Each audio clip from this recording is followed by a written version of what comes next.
સુરતના વરાછા વિસ્તારમાં આવેલી મમતા મલ્ટી સ્પેશિયાલિટી હોસ્પિટલમાં ગેરકાયદેસર ગર્ભપાતના રેકેટનો ભાંડાફોડ થયો છે। આ મામલે વરાછાના ધારાસભ્ય અને પૂર્વ આરોગ્ય પ્રધાન કુમાર કાનાણીએ કડક પ્રતિક્રિયા આપી છે અને આરોપીઓ વિરુદ્ધ કડક કાર્યવાહી કરવાની માંગ કરી છે।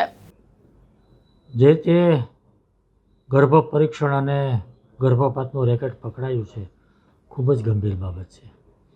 આવા લોકોની સામે ખૂબ જ કડક રીતે કાર્યવાહી થવી જોઈએ। આ માનવતનો ગુનો આની સામે દાખલ થવો જોઈએ।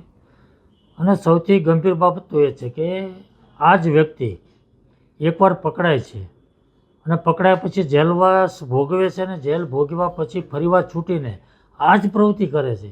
આ તો ખૂબ જ ગંભીર બાબત છે। મને એવું લાગે છે કે આરોગ્ય વિભાગે આવા લોકોની ઉપર બાજ નજર રાખવી જોઈએ। આવા લોકોની ઉપર નજર રાખીને આવી પ્રવૃત્તિ ગેરકાયદેસર કરી અને એની સામે કડકમાં કડક કાર્યવાહી કરે અને કાયદાનો ડર પેદા થાય।